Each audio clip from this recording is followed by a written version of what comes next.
Let's play some Planet Crafter and see. Oh, right. We don't have much left, do we? This planet is looking honestly kind of good. A little garish, a little hard on my eyes. The weather outside is quite dismal, and it's making this a little hard to look at, but it's fine. Anywho, we have the car in my backpack. I guess? I guess we just go back to, is it Stanklandia? It's been a week, so I don't actually remember my teleporters. Yeah, it's Stanklandia. Because looking at this, I think this is the only remaining spot that we have yet to terraform, because we got the little area in here. We've been to every single location in the game. I don't know if there's anything else to do but clean. That's nice, actually. It's good to be in a position where there's almost nothing left to the game. I think I might park the car kind of in this island here. That way I have a source of... Oh, no, not even a source of oxygen. A spot where I can dump things off, or at least store things in the meantime. Let's see. Would you say the weather outside is frightful, but the fire is so delightful? Well, I don't have a fireplace. Honestly, it's not even frightful. It's just kind of gray. That toxicity drain is wild. Even with the good filter, this is still going down at, like, a really concerning clip. We actually need to go refresh that real quick. I wish it was actually snowing harder. Like, the weird part about all of those, like, old wintry songs was it was always talking about, like, how much it sucks that it's snowing hard outside. And I'm like, no, I love that shit. Give me more. My problem is when it's not snowing, but it's still cold and gray. And so, like, blizzards are my favorite weather. I'm not even exaggerating that. Like, something about a blizzard just feels so good. I think because it removes that mental strain of the desire to go outside. But I know I can if I wanted to. Because, like, I don't have to drive anywhere, I just walk. And so I can kind of just chill and relax. Okay. Is there anything left in here? There is, but we're going to have to come back. Yeah, we used to have blizzards in my area, but we don't anymore. Yep, same. I remember years ago getting some of those, like, big mega blizzards with, like, 3-4 feet of snow in a 24-hour period. And those were great. I loved them. They were very cozy and fun. Let's see. Okay, things are not dropping while I'm reading this. If the sensor readings are correct, our first candidate did not survive. We've made no significant progress in terraforming this planet. I find it hard to believe that this program will ever have a success rate exceeding 10%, despite all of our efforts and research. Perhaps future scientific advances will help us aid these poor souls, sent to a hell they will only discover once they arrive. With the hope of succeeding where all others have failed, is hope ultimately always truly our ally? Why is this concept so highly valued when it makes us so oblivious to the pragmatic realities? 3 new candidates have already volunteered. Okay, do we have anything else in here? Not seeing it. No. Let's go refresh our... let's see. Refresh our filters and then keep going out here. Yeah, winter rain is way less than winter snow. Oh yeah, winter rain is depressing. It's sort of. So I lived in Portland for a couple of years. I talk about this often, of course, but Portland would get a lot of rain. And I was kind of fine with it. I missed the snow, but the rain was kind of nice too, because once again, like snow, you could kind of just say like, okay, I'm just going to chill and relax and not think about going outside. Okay, that's supplying everything. Grab this, put this away. Yeah, I really put that little base in a terrible spot. But it was pleasant having the rain all the time because it still kind of put me in that mentality of like, I can just be cozy at home. I don't have to feel like I should be outside. I don't feel any of that stress or strain. It's just a matter of like, I should probably actually go get some food. Let's go back to the field. And also, it was just kind of pleasant listening to it drumming on the roof all the time while I was working, or hanging out and doing whatever. silicon. Let's just grab a couple things of silicon. Let's do 4. We have an unlimited amount of resources. There's no reason why I should be hoarding anything. Okay, and we want plastic polymers. I'm just going to put some more tanks down, just to make my life easier. But yeah, in general, I'd still prefer snow if I'm given the chance, or given the option. Winter last year was so much better. We had actual snow that stuck around compared to last year. This year's only 6.5 out of 10. Yeah, Christmas was kind of disappointing. But at least like the last couple of days have been good. I mean, starting on Boxing Day, this winter has felt good to me. But yeah, we had a very brown Christmas in a way that felt depressing.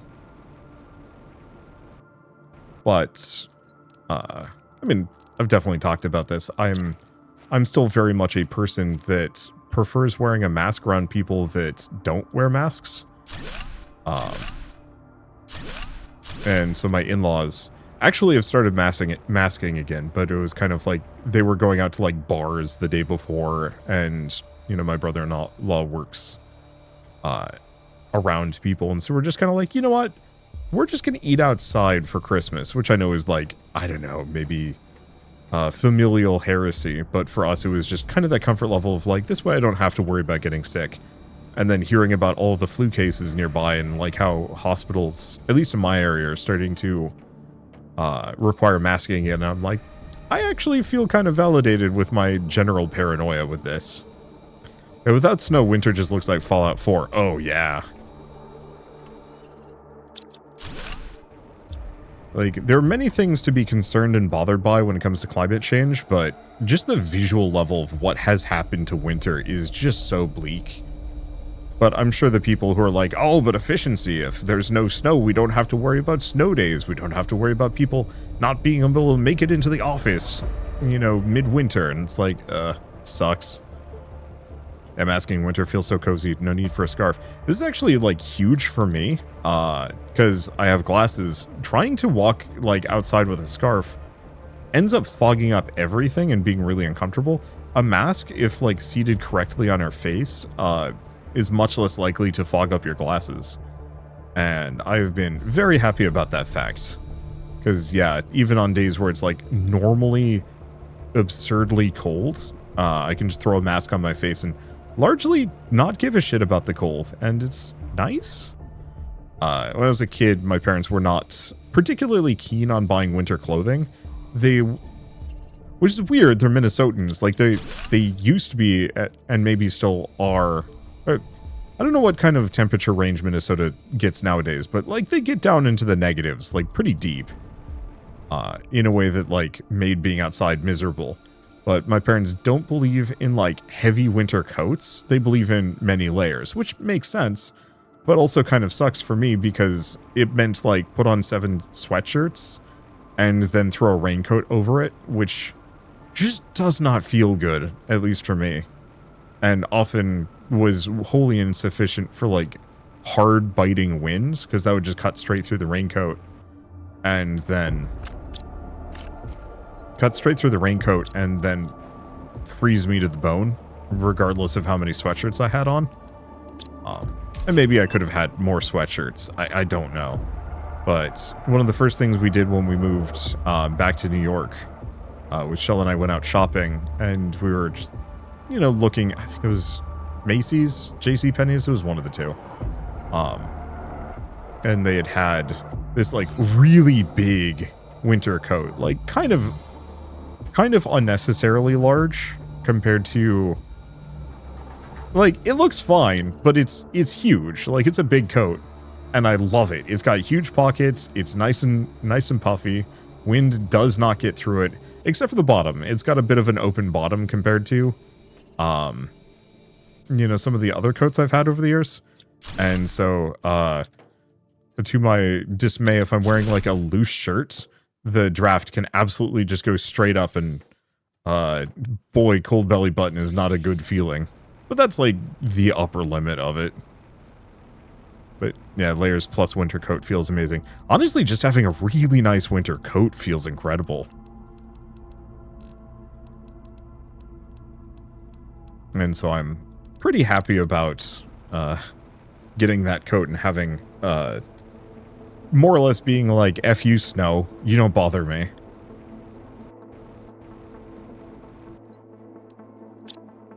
That wasn't all of it. Alright, I should probably set this to supply everything. I'm actually really disappointed that this DLC didn't use the toxic stuff for more. Like, it only used it for, it only ever used the toxic goop for making more purification machines and, like, plastics and stuff, but there wasn't enough additional resource chains to make it necessary, if that makes sense.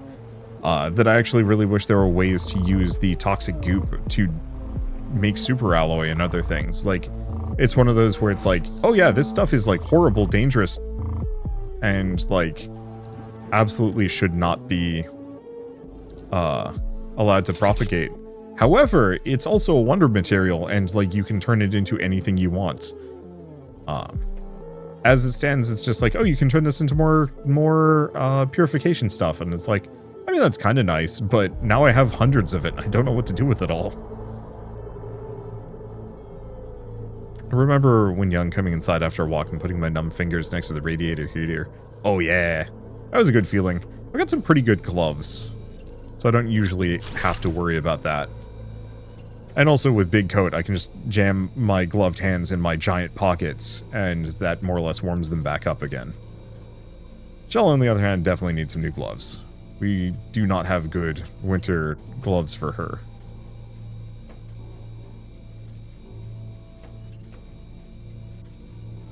At some point, we just need to pop over to REI. Let's see. Yeah, what I was gonna say about winter. I don't know.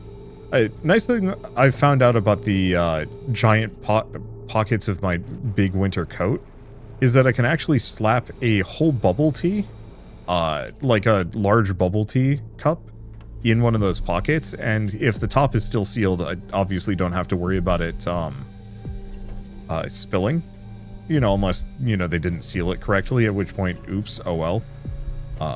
But so we live kind of near a couple of different cafes, but one of which is like a place with decent bubble tea. It's not the greatest, but, you know, for being able to walk 10 minutes and get a whole cup of bubble tea, it ain't too bad. Let's see. There's a lot of bubble tea places, Shell. I don't think anybody's going to be able to triangulate our position off of that alone. But so, yeah, there are days where I will specifically stop streaming and say like, okay, I need a drink. Let's just go walk over, and so I will just walk back with 2 bubble teas sitting in my pockets, and it's nice. It's great. It's also big enough to put in a whole DVD, like, in the jewel case and close it so I don't have to worry about snow getting on it or any other precipitation, which sounds silly, but we also frequently walk to the library, and so we walk over there with my pockets full of DVDs to bring back to specifically, you know, return and cycle out for whatever new show we want to watch. And it's good. It feels very nice just being able to, you know, have a pocket full of stuff rather than having to carry around like a big backpack or anything like that. I should probably get a drink. As speaking of DVDs, my parents gave us kind of just some money for Christmas. And so Shell and I have been trying to figure out like what we wanted to specifically spend it on. We decided to spend at least a portion of it on some old, like, I mean, honestly, nostalgia. I don't know about you guys, but I'm hitting that kind of age. I think it's also kind of a modern times thing, but I'm retreating a little bit into nostalgia in response to gestures outside. And, like, while I realize that that's not a fully healthy response, that, you know, you really do need to be able to engage with the world in general, I don't know, there's some amount of it where it's, like, kind of okay to retreat for a while. and make sure you're mentally sound before going back out there and dealing with everything else. Okay, let's read this, and then I'll continue. After 16 years on this planet, this extraction operation no longer has any purpose. Most of the valuable resources have been extracted from the planet, which therefore no longer has any value in its current state. As expected, the planet is no longer habitable due to the consequences of extraction, so we begin the process of evacuating the condemned. People and infrastructure that can be moved should be sent to the planet Girion 5 to start the process over from scratch. The rest can stay. Holy shit, so they actually did just plan on leaving people here to die. I wonder if that's also kind of teasing the next DLC. Might be. Ow. That was my ankles.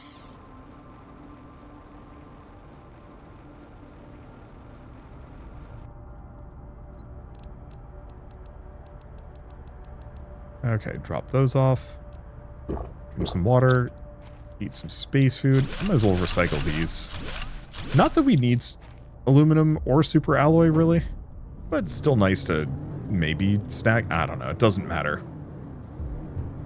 But I love how the physics doesn't change for the car underwater. Ooh, should I play Tunic or Cocoon next? I liked Cocoon. It was beatable in like a single evening, and I know for some people they want longer experiences. That was like a good single evening. Tunic I think takes a little bit more time and a little bit more effort. Yeah, the bright water vignette kills my eyes. Oh yeah, I hate the toothpaste water. It's so ugly. Oh, I guess actually I should probably just clear everything out of my inventory. Yeah, anything that isn't earmarked by a drone, let's bring back manually. Alternatively, I think we'd fit all of this in my inventory, except for those two. Good enough. Did I set this? I didn't set these to supply. But I guess that was the only stuff there. Alright, good to know. But yeah, so we put together... Oh, no, this is the wrong one. We put together an order at Barnes & Noble yesterday for like a bunch of TV shows. So it was like Babylon 5 and the Batman animated series, which I remember very fondly, but I'd only seen some of it. I was much more of a Batman Beyond kind of kid. But I figured, you know, it's about time that I finally sit down and actually watch the rest of that series. And see how it holds up, I guess is the easiest way of putting it. And I'm kind of excited to see where that goes. Are they... They're headed for the car that is no longer there. Poor dudes. Okay, so what are we doing now? I don't know. Yeah, because there's a giant wall. It's almost kind of implied that there might have been more stuff that they were planning out here and then decided against it. Like, the map continues, but there's nothing. Which is an interesting choice, unless that's the, just the skybox and the sum total of it. It's just some pipes. So,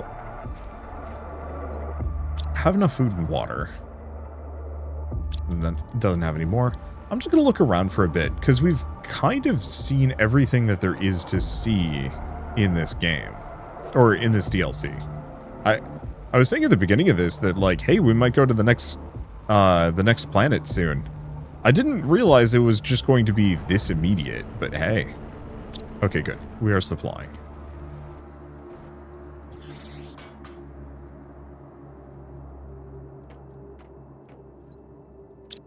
Yeah, I kind of knew I hadn't looted this thing. Just had a feeling. Of course, it won't let me go up for reasons.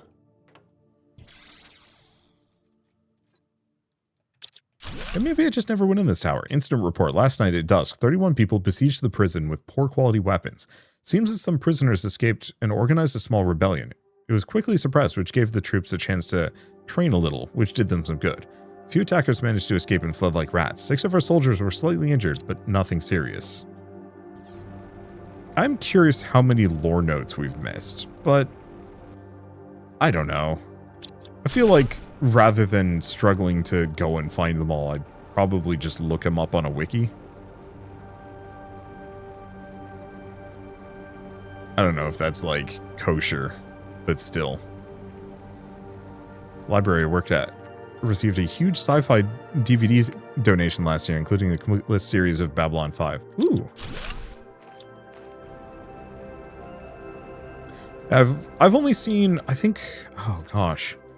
I think we saw the first 3.5 seasons of Babylon 5. We got through everything up until the point where I think they killed the like big bads that were chasing them for most of the series, or kind of chasing them.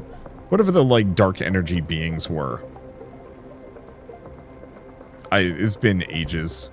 But also like, I think if you have a big bad in a series, there's the implication that they will absolutely get defeated at some point in it.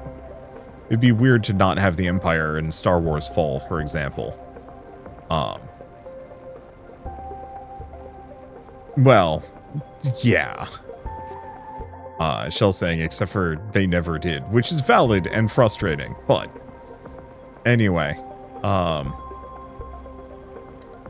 there was also like a romance subplot that was starting to be delivered on, and then it got really weird, and that was the point where we checked out. I think for me, I don't want to say I'm like, I could have actually gotten up there a long time ago, but I bet it was blocked.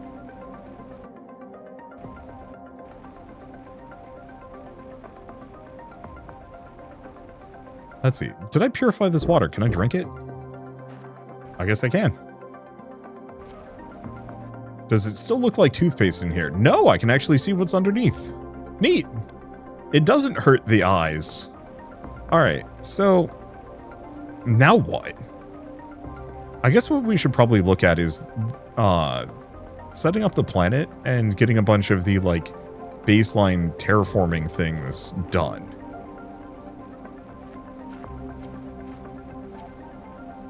Still wish we had had more to do with those monorails. I'm actually a little disappointed that like they remained broken for this entire playthrough, because I think it actually would have been very satisfying if they were something that you could repair and use to transport large quantities of resources. Let's see. Yeah, Babylon 5. We already have Farscape. I was going to call it Space Puppets, but no, that's the podcast that some creators I follow did on Farscape. Okay. Yeah. Shell got Farscape a long time ago and credits it as like a major reason why she was willing to date me, which is cute. Let's see, circuits. Here we go. I'm just going to put up some extra junk storage for things, because turns out I have a lot of stuff that I need to sort through. It'll probably be easier. I'm just gonna leave that space on the right so I can get around. Okay, so we're just gonna have this demand food seeds.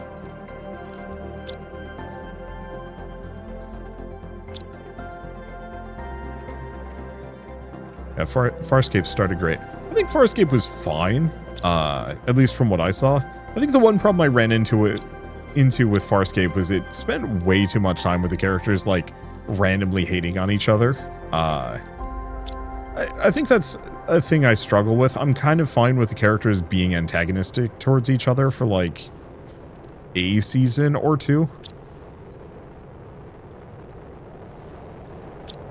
But I think I was, like, 2.5 seasons in, and they were still, like, at each other's necks or throats every once in a while in a weird way.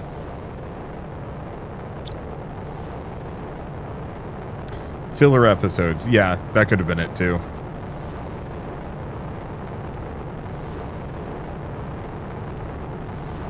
Okay.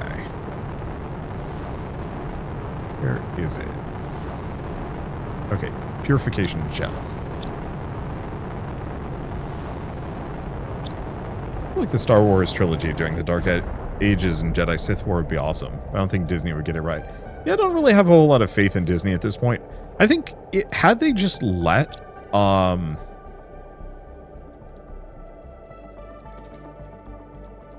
I think if they just let the people who worked on Clone Wars just cook without a whole lot of oversight, Star Wars would have been in a really good place. And then they could have worked up to making a new trilogy. But instead Disney was like, no, we want a new trilogy, and also you guys don't know what you're doing, and it didn't turn out too hot, to be honest. I don't know. I'm a sequel trilogy hater. I don't think there's going to be a redemption in my eyes for that one. So specifically, before I like end up in the, okay, how much is this? 3, 4, 5? There are a lot of people that hated the sequels for like a lot of shitty reasons. I hated the sequels because I read the books that effectively after Lucas said, yeah, I'm not doing Star Wars again anytime soon. You know, it's not the right time or whatever. I got really hooked on like the extended universe books. Expanded universe. And like a lot of them are crap. I'll be the first to acknowledge that.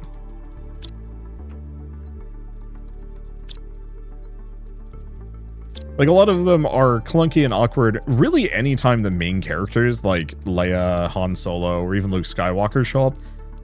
Luke, they kind of got right. But some of the other characters were just, like, stiff and weird because you could tell that somebody else had their thumb on the scale for, like, how these characters are supposed to behave. But the further you got away from the main cast, the better Star Wars was. By, like, a significant margin.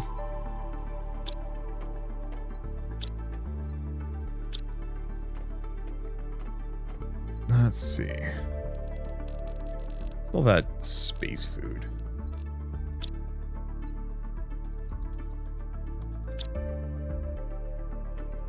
Yeah, Star Wars Extended Universe was awesome. Read the story of Dooku and the origin of CAS. Ooh, never read that one. I was really big on the X-Wing series of novels. It was like a quintology or something like that. Oop.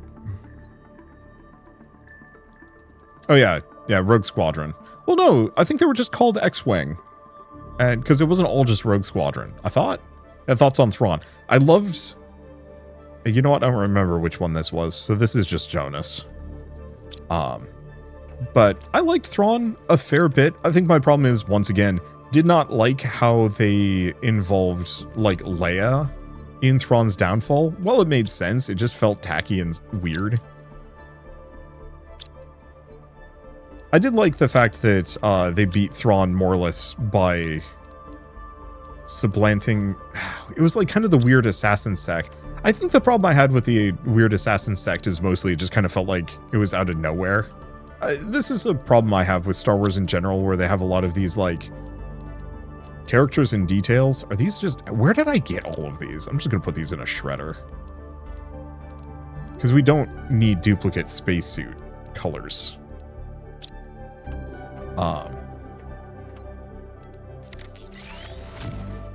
There we go.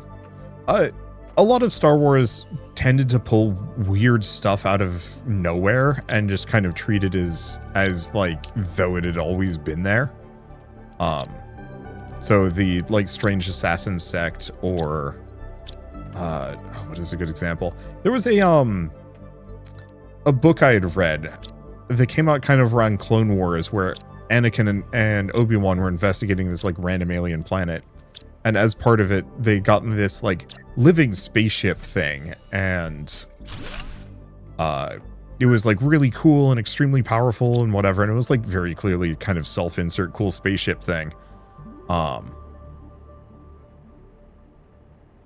Let's see what we have left. Has the space food thing already been filled up? No, they're just slow. I guess we have a bunch of tasks for my drones to do. Anything else? Another poster. Oy. Okay, at least things are looking a little cleaner. Just slap a poster on one of these. That's very funny. I'll just put it here. Let's get it out of the way. Okay. But yeah, anyway, so Anakin has this like super special living spaceship thing, but some like I don't know if it was a separatist attack or something like that, but he had to get into a dogfight and the living spaceship gets killed as part of the process. And I was just slightly put off by it because it was just like introduce this thing that the character's supposed to be like immediately emotionally attached with it on like a deep psychic level, and then oh no, it has to get killed for arbitrary reasons. Maybe this is why Anakin went crazy and evil by the end, and it's just like, it kind of felt out of place and kind of undercut a lot of the, like, storytelling in the prequel movies. Not that the prequel movies were amazingly good. Okay. Yeah. Oh, I mean, that's one. The Clone Wars series added Ahsoka just as a character and then had to kind of awkwardly dance around the fact that she largely didn't exist in most of the Star Wars media. And, like, they're bringing her back in now, but it still felt like, oopsie. Felt like Thrawn's potential is wasted. Should have been a trilogy like the Emperor. You mean like movie trilogy? I mostly agree. I feel like it would have needed some rewriting to be really good and, like, fully fit its potential, but I still liked it.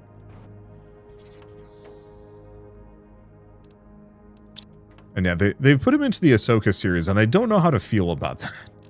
I'll fully accept that was kind of an odd choice. Maybe not an odd choice. I think it's a good potential villain for Ahsoka to have to deal with. I think it's mostly just a, like, I don't trust Disney not to mess it up anymore. Let's see. Uranium rods. I think I should actually grab, like, a couple of these in retrospect. We should probably also eat and drink.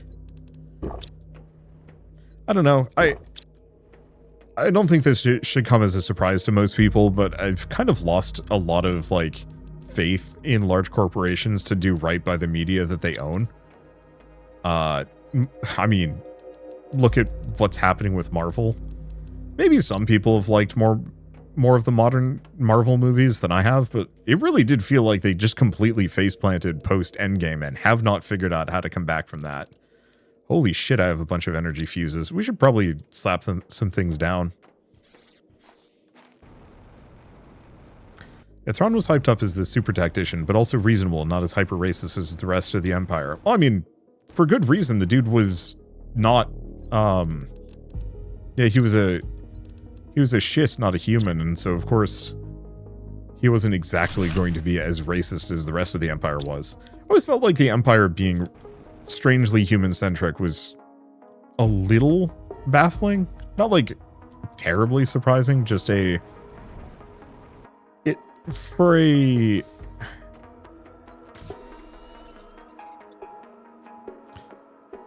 see, let's go back to Fart Home. It just felt wastefully stupid. But then again, I think racism in general is wastefully stupid. So, yeah. Shell's saying it justified human actors, which, like, it makes sense, but it's still, I don't know, hard to latch in on, but then again, based off of Nazis, so of course it makes sense. Do we actually want to make like 2 more of these and just have infinite power on this planet?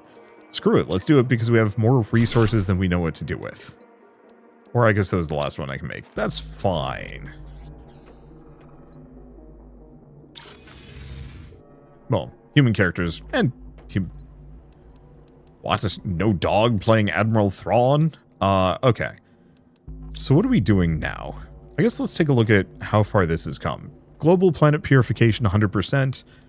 Still waiting on the detoxo tree. But at least the rest of this is donezo, so we can kind of ignore it. We have probably more power than we will ever use. We are currently working on getting up to natural life. Oh. Does trade rocket have what I need? Yeah, perfect. So we're actually going to want another T2 machine optimizer, and we're going to want to make the outdoor farms. Question, have my bees been outputting bees? Okay, these do output bees. We're just currently maxed. Perfect.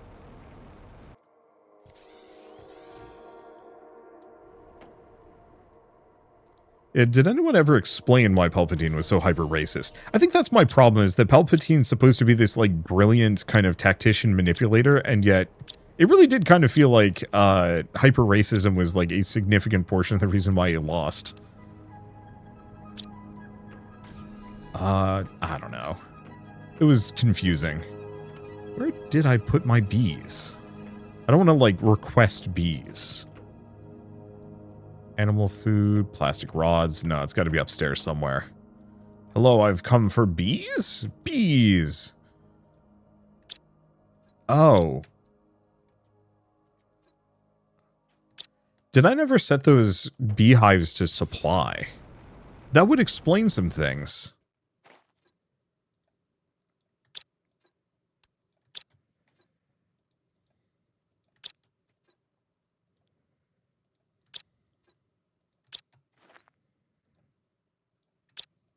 Well, at least they've been stacking up resources for me. Cool. Okay, so now at least we have some other stuff. And I should be able to make the farms. Only a handful of them, unfortunately. Oh, but I might be able to get some other stuff. Okay.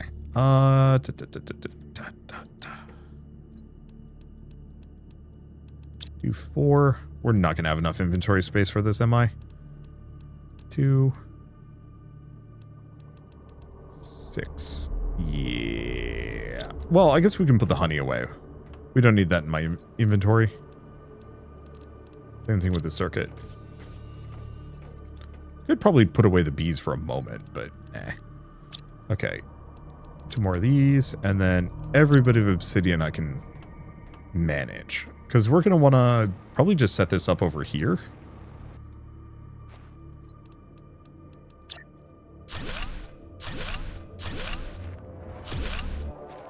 We're just going to have a bunch of farms and those bees kind of all in one place.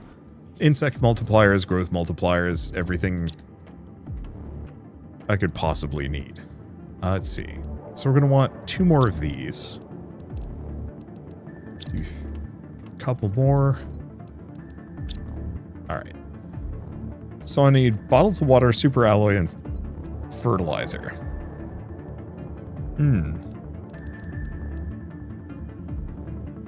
Yeah, this is going to be tricky. Did I have this bring bees back for me? No.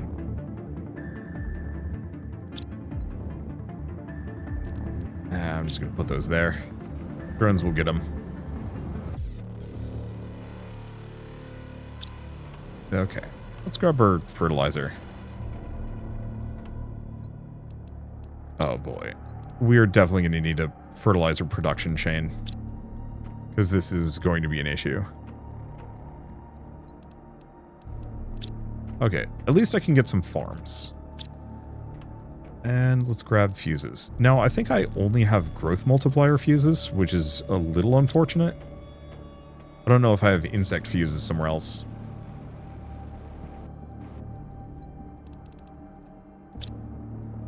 Now, does this actually get affected? Probably not.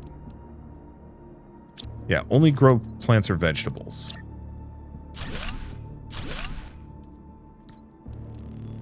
Still, I can put a number of farms along the way here.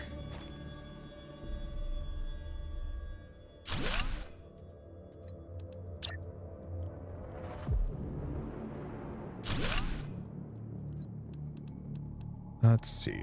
Let's do cocoa seed and wheat seed. Okay, growth speed is 5. If we're lucky, we can get these to grow, like, crazy fast. With the sheer amount of growth fuses that I'm sitting on. Let's see if we can actually get this to grow, like, extremely visibly in real time, because that would be very funny. Please tell me it stacks. Growth speed 6.5. Oh, are there diminishing returns? Well, even if there are, I have so many of these fuses, why not, right? What is your growth speed now? 12.5. Alright. Yeah, that's pretty fast. We could build one more of these if we wanted to. Bees. Surprisingly, I don't think the bees actually give me a growth multiplier.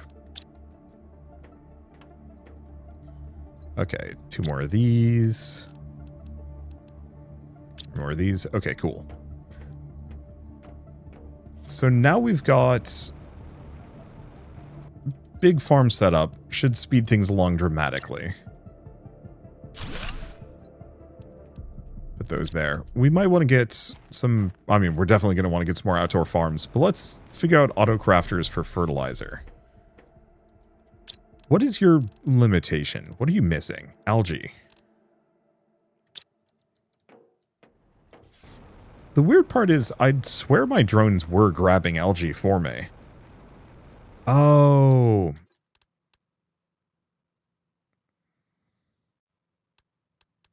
Do I need a harvesting robot to get the algae?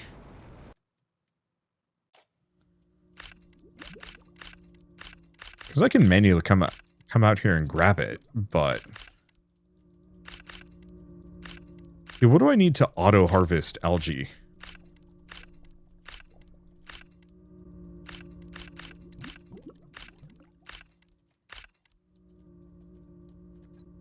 My inventory is full. There we go. We always have more water. Okay, I'll put a harvesting robot over there and see if that solves the issue. We should also probably get a couple of the, let's dump all those off. They'll get sorted. Harvesting robot. Oops. Harvesting robot. So what? Osmium. Osmium.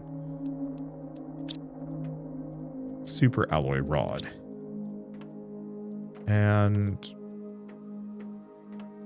I think I put all of my higher tier quartz upstairs.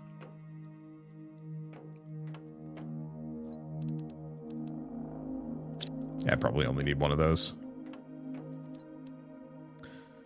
Since I'm going over there, I might as well also build one of these. Oh.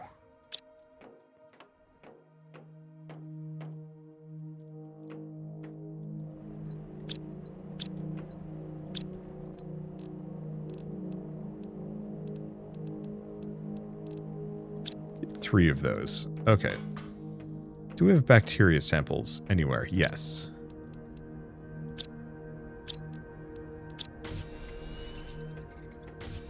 Bee seeds, mutagen, food, Bjork, silicon. Did I have one of these for larva anywhere?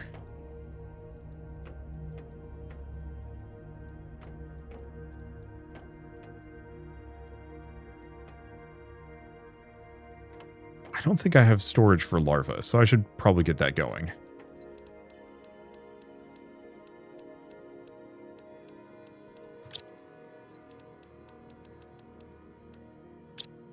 That was one too many, wasn't it? Yeah, it was. Okay. Do you know with how the movies are handled nowadays, if the original Star Wars release is a brand new thing with modern style, it would go anywhere near as well as it did originally? I don't think so. So, you can kind of see this with a lot of media, but almost always the progenitor piece of media wildly outperforms its successors, even if its successors are ostensibly better. This isn't always the case. Let's see, I'm trying to line this up. I'm not doing a good job of it.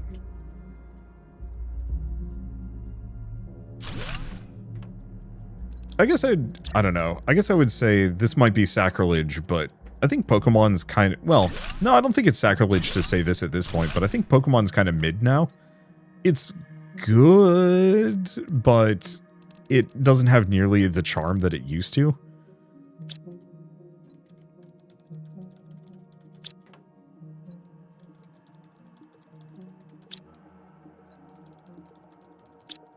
Okay, there we go.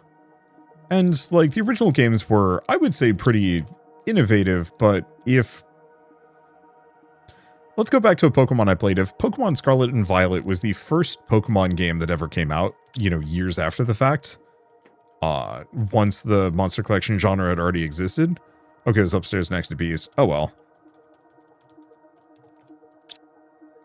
Silkworms, demand. I don't think anybody would be talking about Pokemon, or at least not nearly as much. The other problem is modern Hollywood is very slow. That they don't really want to innovate too much. They don't really want to push the bounds. They want to do exactly what is safe and comfortable and makes a lot of money. It's why you know, the Disney remakes are kind of the most profitable movies in recent memory. Same thing with like, okay, my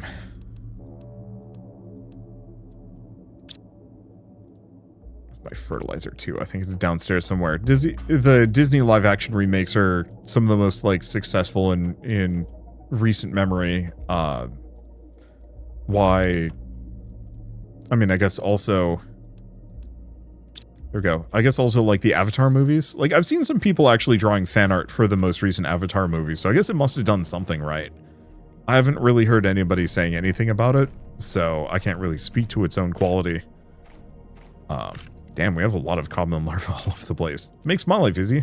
Oh, and I needed those water bottles. I'll go get some. Feels like it hit a high and then stagnated. For whatever reason, I can't tell you. I think it's mostly just burnout, would be my assumption. Imagine if you were told to make the same recipe for the rest of your life, and not change too much. After a while, you'd kind of check out on it. And so, like, I can't fully blame the people working at the Pokemon company for being a little, like, on it at this point. But also, they don't have to put in a whole lot of work. And I guess that's also valid, you know, kind of the, like, well, imagine if you didn't have to work a day in your life, or at least you didn't have to work nearly as hard. You know, kick back, relax, whatever you put out is still going to sell like gangbusters, and people are going to love it. Like, there's a couple of arguments to be made within all of this. It's mostly just a matter of, like, Pokemon has no survival pressure. It's more about, like, rather than making good games, it's more about finding out ways of capitalizing on said games than the media franchise and monetizing it as best as possible. And I think they're actually doing that very well, you know, anywhere from, like, the TCG popping off repeatedly, merch, sideshows, series, and stuff like that. Like, people love Pokemon in a really big way. Yeah. I don't think that's the one that gets me the algae. Maybe I just have to manually come out and harvest it every once in a while. Oh, not grown yet. Oh, is this... This is affected by the growth speed booster. The other one might not be, so that's why this one's done and the other ones are still growing. Interesting. Yeah, growth speed 1.4. Yeah, it's just within reach. Neat. Yeah, Monster Sanctuary and Cassette Beast did Monster Collection better than Pokemon ever has. Yerp. I'd even go so far as to say that, like, the modern Digimon games have been pretty incredible. Starting with... yeah, I'm gonna say Survive, which I guess is more recent. Cyber Sleuth was okay. But yeah, the break between Digimon games definitely helped them. I think the other thing that helps Digimon, and also hurts Digimon, is that they're not afraid to innovate.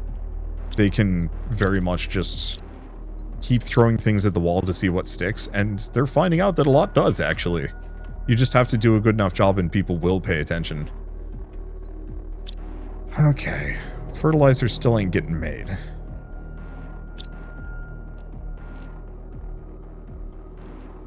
So what's your limitation? Algae, eggplant, sulfur.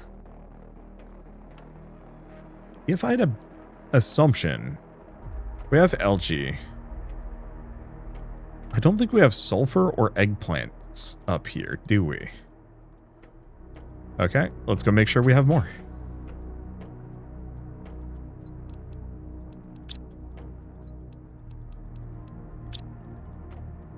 Didn't Pokemon stagnate because the Pokemon company insists on making bottom budget games every time? Because they know people will buy anyway. I mean, that's more or less what we're saying.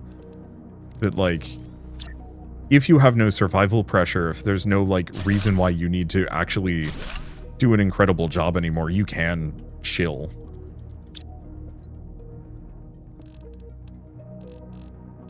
Let's see.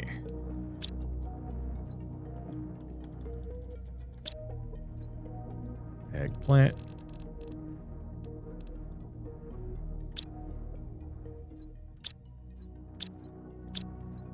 Okay, so we have at least a couple of those. I might have to go find sulfur downstairs.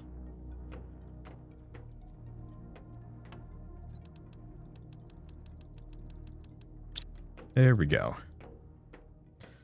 Part of the advantage Digimon has right now is they have hundreds of Digimon that haven't got into a game, so instead of making new games, they can just go digging in a pile and pull things out. I mean, I think that's kind of true. I think mostly Digimon's advantage is just the fact that Digimon isn't so formulaic, so they can kind of do whatever. So yeah, you want to make a card game? Go for it. You want to make like a dark survival visual novel? Go for it. I think the main problem is finding that target audience. Pokemon games sell like hotcakes no matter what. Digimon actually has to work for its sales. However, if it pulls it off, it pulls it off. And people actually like pay attention. I don't know. I wish both Digimon and Pokemon would actually open it up for things like Sonic Mania. I think Digimon especially, if they opened themselves up and said, hey, indie devs, here's kind of a somewhat permissive license. All we need to know is just like what you're working on and making sure you're not doing anything like too weird.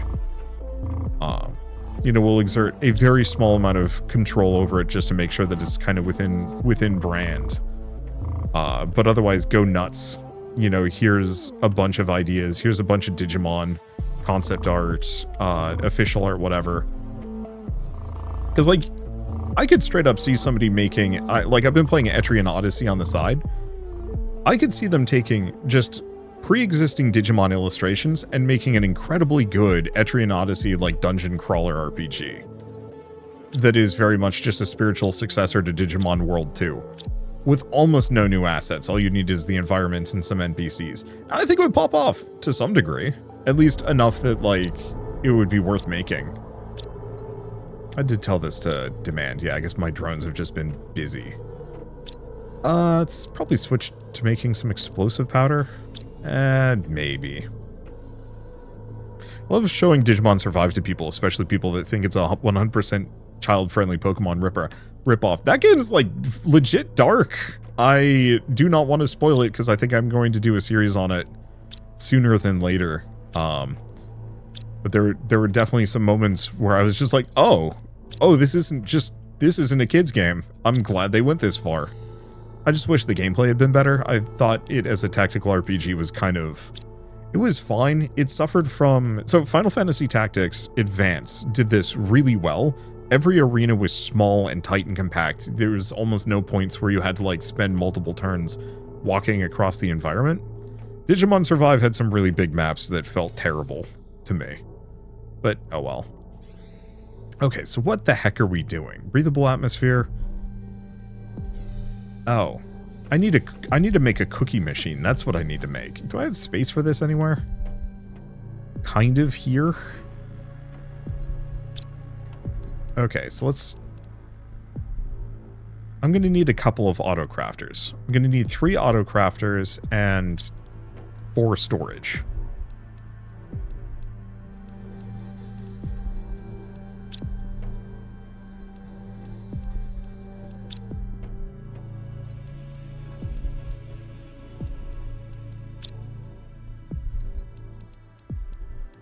Okay. Anything else for this? I don't think so, no. I think we're just... Oh, am I going to need 5 storage? Yeah, I'm going to need 5 storage. I'll have to go back and get a little bit more.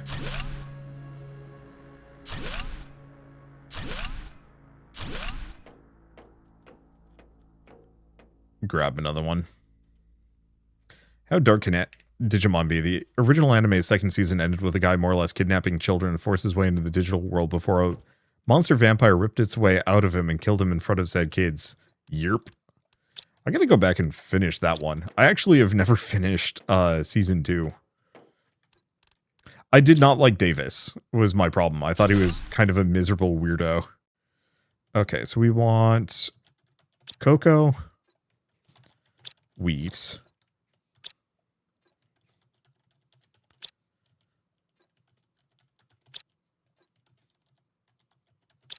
cookies.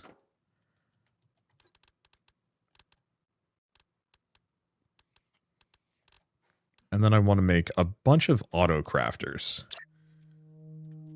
Probably just right here. Like Tamers I think was the first depiction I'd ever seen of like a character with depression in a way that I actually found deeply compelling. Damn. Okay. So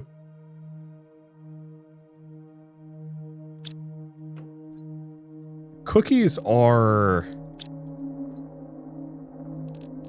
good selling, but apparently they let's see. Chocolate and flour. And then I'm going to have this demand cookies, but it's going to be lowest. There we go. Okay, so we have some of these flying in, but boy, that actually might be a little rough. Davis is that guy that thinks he's the top dog and more or less forces himself into power. Yeah, like, I get it. Like, he's kind of your standard shonen protagonist.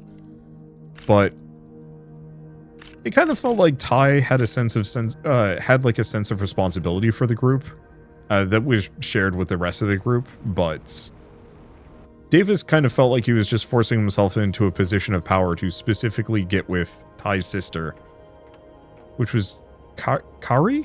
I think it was Kari. I always get it mixed with Kairi, which was Kingdom Hearts. Tamers was written behind the Serial Experiments Lane and Big O guy. What? Really? That's actually awesome and explains a lot. I really want to find, like, the Big O Blu-ray, but it's, like, impossible to find anywhere. Wait, what the hell? When did that get a giant flower? Huh.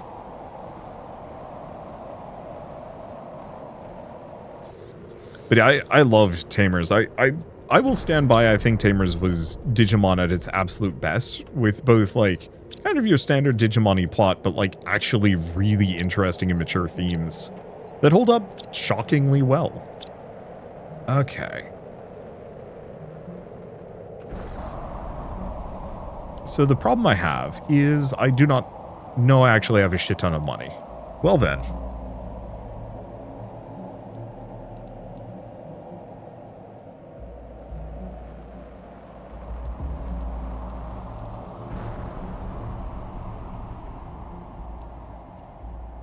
So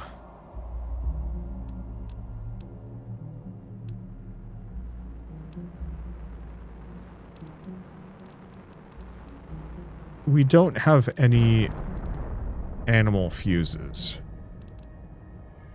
But I think these are the only ones that I need.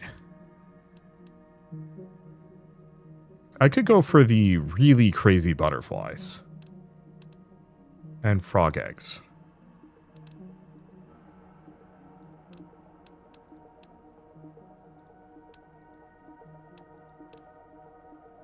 I think, yeah, let's do that.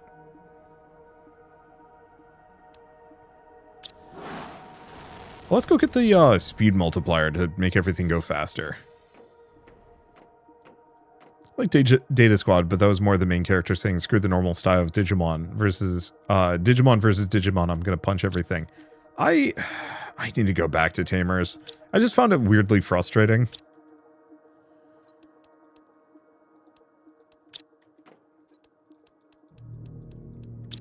But maybe I just haven't ever given it a fair shake. This is the wrong thing. You are not the right thing that I'm trying to build here. We want to go back to these.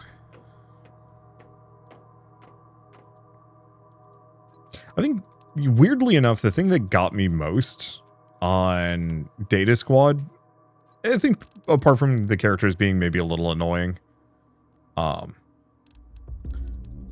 they made Agumon's nostrils holes in his snout, probably for budgetary reasons. Bothered the hell out of me. I just couldn't deal. Something like that, I hope. I think I have enough obsidian at the very least, that I can just dump it off. But yeah, if this is going to take a while, we might as well build a couple of these speed rockets so this goes really fast. Because I think I have a bunch of trade rocket speed boosters, which I think I'm going to want to bring a number of them with me.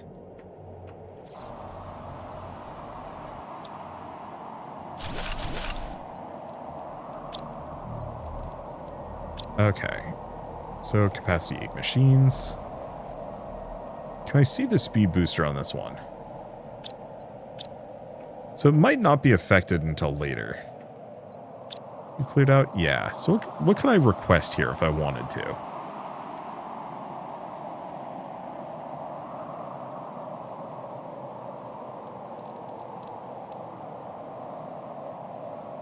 I think we do have the silkworms somewhere. I just have to go find them.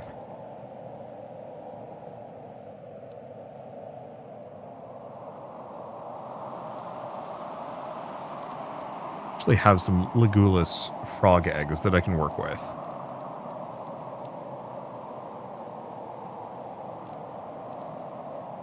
And I've got a bunch of Garbo fish eggs.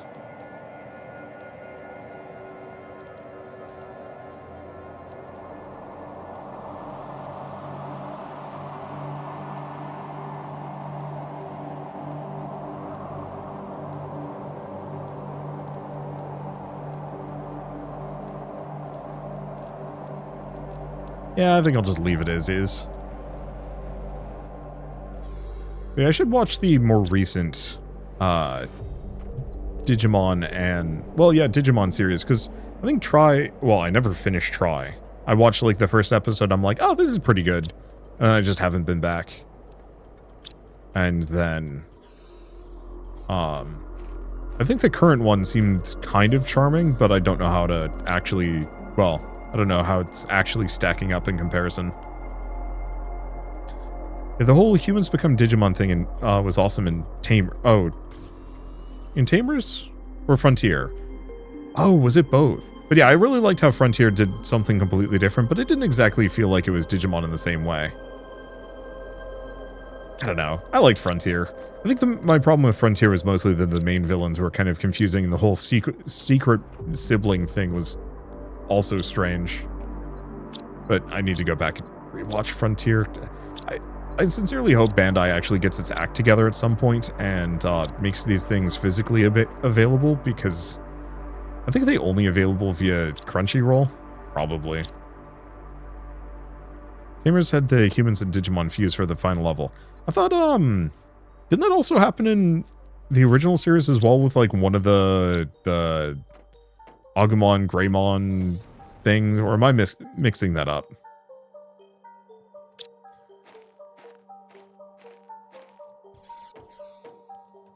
Okay. I'm kind of lost at the moment. Oh, you know what I should be doing? We should figure out fish.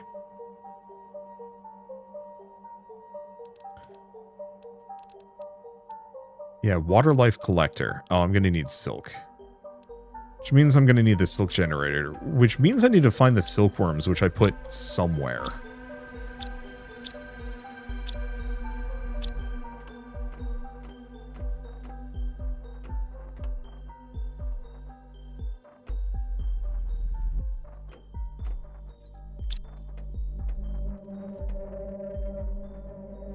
Oh, here it is. Silkworm. I have a silkworm. Oh. I thought I had specifically requested silkworms previously. Oh well. Let's go ask for like 8 more. I could just wait. They'll show up, but eh.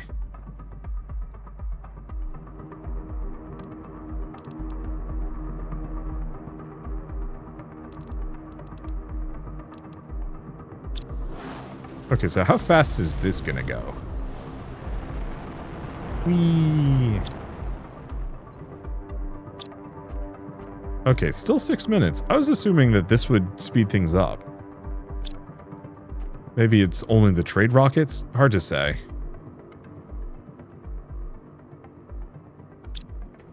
Oh, that'll be back in a moment.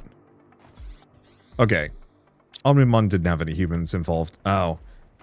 Then, yeah, maybe you're right. It's been a while. Oh, the movie they did. That's why I'm getting things crossed. Okay. So, what we want to do is probably get the ocean life collector. We should probably build an animal shelter and feeder. But I'm going to need the silk for that. Ah, amphibian farm. That's what I'm going to want.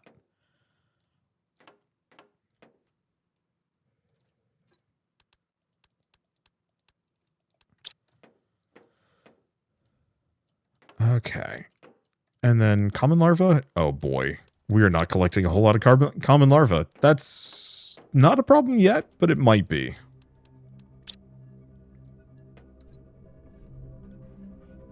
Yeah, we might want to put a thing down. Okay, so where do we want to have my animal multiplier set up? Over here?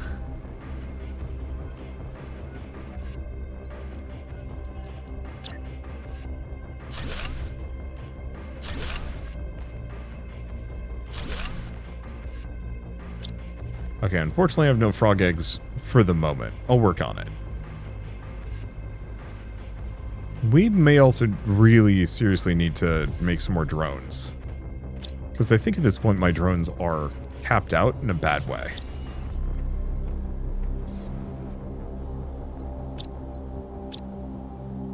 Yeah, they're all currently working on both supply and demand, so we need to crank up our drone production to match. Okay, trade rock is back, which means we have a whole slew of goodies. Some plant multiplier fuses, some oxygen multiplier fuses, and some heat. Oh, no pressure. Oh, we should also just go launch a shit ton of rockets, now that I'm thinking about it.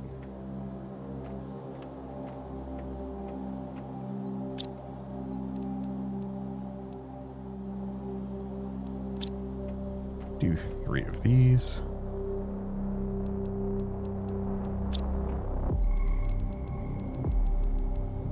Should be 9. Perfect. Because, yeah, I haven't launched a rocket in a while. New run? No, this is still the same old, same previous run, just different a planet. Because we can hop over. Alright, where's my booster? Unfortunately, this has become, kind of dense. Okay, oxygen and plant, yep. So we can just slap 2 more of these down.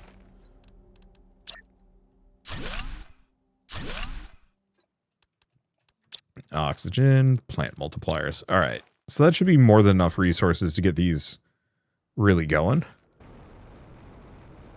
And it is one of those that, like, I don't actually need to have this planet fully terraform itself while I'm away.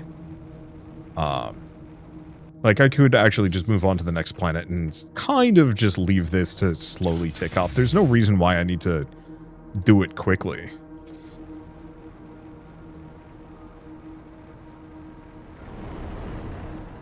Oh, and I also... This is pressure, and I only have 2 pressure fuses in there. Do I also only have 3 heat generators? Okay, we should probably get some things up.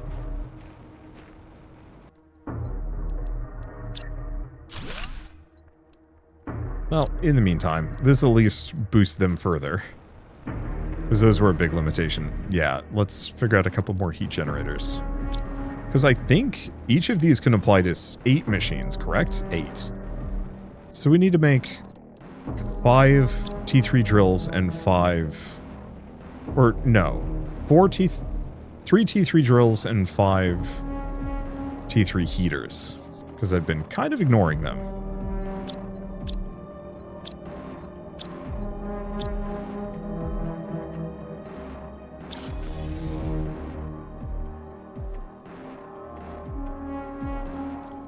So 1, 2, 1, 2, 1, 2. Oh, osmium rods. 3. Okay. 1. So I can make 3 of these, at least. So I guess I should grab 9 more. And then all of the explosive powder. We have no explosive powder because